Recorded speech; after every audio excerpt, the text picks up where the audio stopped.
मैं आपका स्वागत करती हूँ। राजस्थान की कला और संस्कृति की कड़ी में आज हमारा विषय है राजस्थान के आभूषण।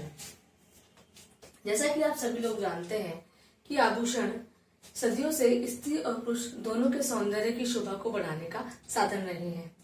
इसका प्रमाण हमें कालीबंगा और आहार सभ्यता से भी प्राप्त होता है।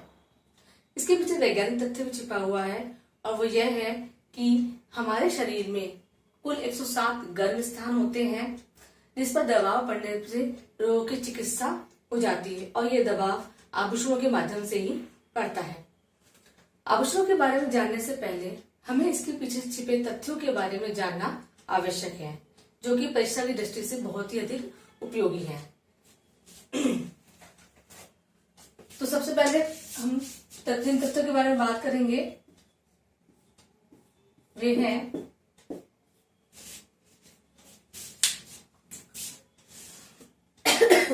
सोने और चांदी को गलाकर मिट्टी के अभिष्ट सांचों में ढालकर जेवर बनाने की क्रिया ढलाई कहलाती है।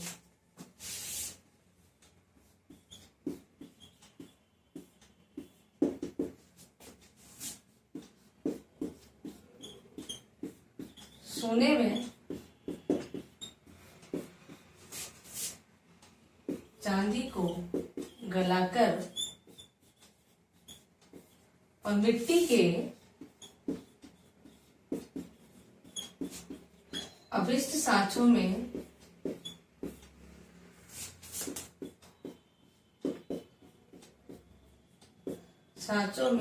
डालकर जेवर बनाने की क्रिया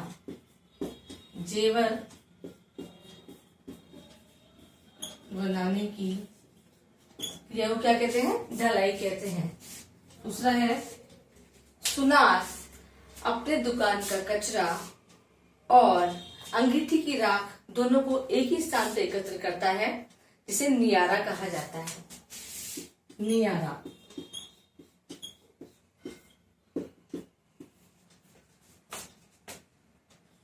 सुनार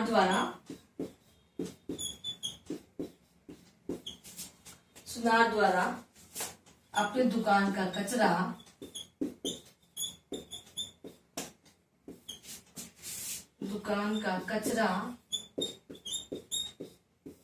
प्लस अंगीठी की राख तथा अंगीठी की राख को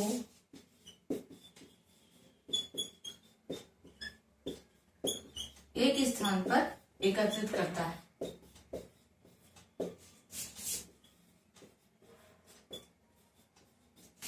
तो दोस्तों क्या कहा जाता है? नियारा कहा जाता है। इसे आप लोग उतार लीजिए। अगला तथ्य है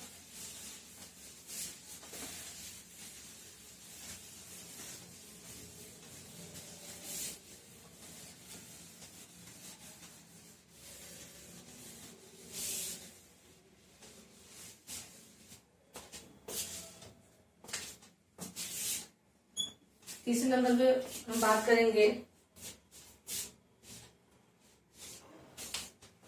बंकनाल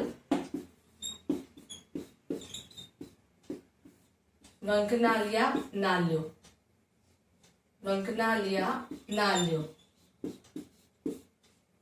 तो उससे ये क्या होता है? आंच तेज करने के लिए जिस पीतल या तांबे की नलिका का उपयोग किया जाता है उसे बंकनाल या नाल्यो कहा जाता है। आंच तेज करने के लिए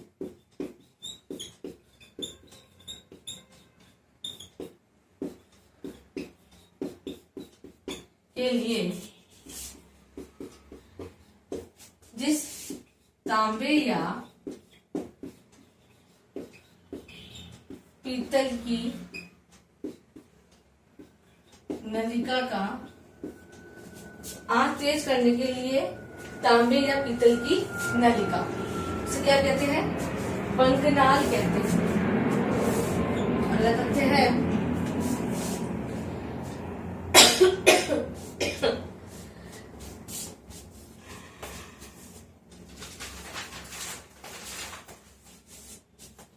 जिस तख्ती पर जड़ाई का कार्य किया जाता है उसे तरवाया कहा जाता है।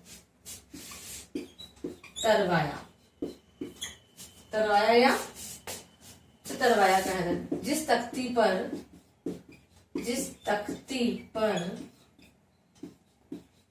जड़ाई का कार्य किया जाता है, जिस तख्ती पर जड़ाई का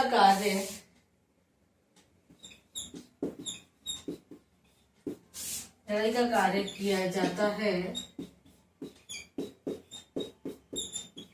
उसे क्या कहा जाता है? तरवाया कहा जाता है। अगला देखते हैं।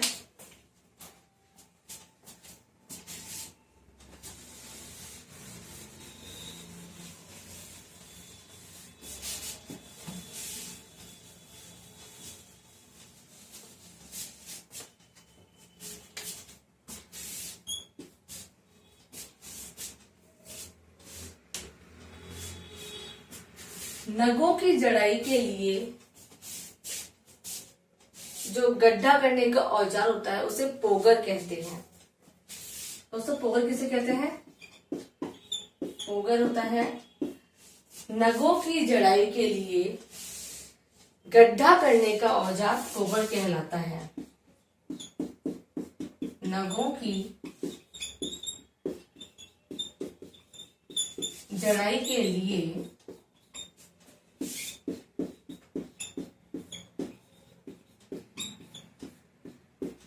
गड्ढा करने का औजार पोगर कहलाता है।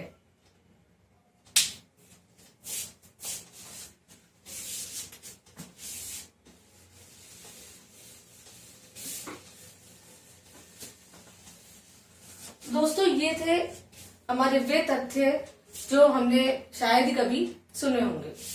अब हम बात करेंगे शरीर पर पहने जाने वाले आभूषणों की, जिनका क्रम इस प्रकार है। सबसे पहले हम बात करेंगे मस्तक या सिर पर पहने जाने वाले आभूषणों की।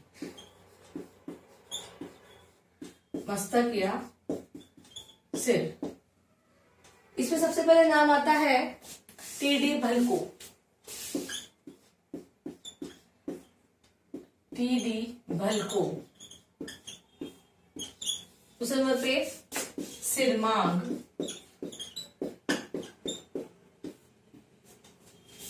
फिर है मेमंद। फिर है दामनी। फिर है शीशफूल।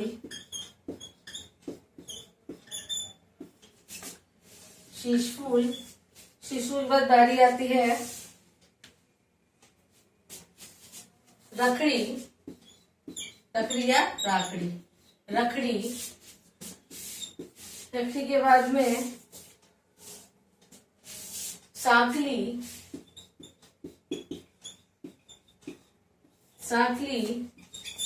साखली के बाद में मोली। फिर है फूल।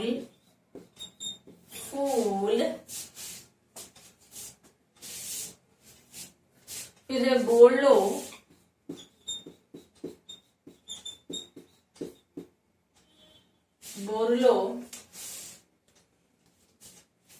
ये दोस्तों इतने सारे आभूषण हमारे सिर पे धारण किए जाते हैं। एक बार हम रिपीट कर लेते हैं। टीडी भलको, सिरमांग, मेमन, दामनी, शीशफूल, रखड़ी, साकली, मोली, फूल और बोलो। तो सर इसमें जो मेमन है मेमन कई बार परीक्षा में पूछा गया है। और ये दामनी दोस्तों एक दामनी एक ओढ़नी का प्रकार भी होता है, तो आप इसमें कंफ्यूज मत होगा। वो दामनी होता है और ये दामनी होता है। ठीक है। मस्तक के बाद बारी आती है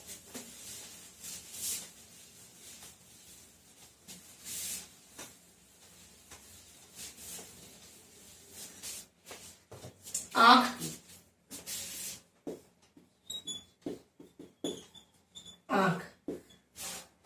अब आप कहेंगे मैम आंख पे भी कोई आभूषण पहना जाता है क्या, और मैं कहूंगी हाँ, जी हाँ दोस्तों, आंख में भी आभूषण पहना जाता है। बेसिकली हम इसे आभूषण नहीं कहेंगे, ये एक आंखों को सजाने की एक प्रक्रिया है।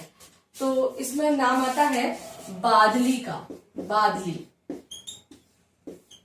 दोस्तों बादली क्या होता है, ये सोने व चांदी के को पिघलाकर उसकी एक परत आंखों की पलकों पे लगाई जाती है, उसे हम बादली कहते हैं। बेसिकली कहा जाए तो आज के युग का हम इसे आईलाइनर या मस्कारा कह सकते हैं। तो ये आंखों की पलकों के ऊपर, आंखों की पलकों के ऊपर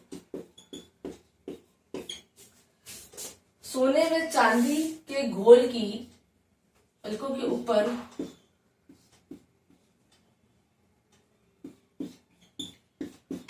सोने व चांदी के घोल की जो परत लगाई जाती है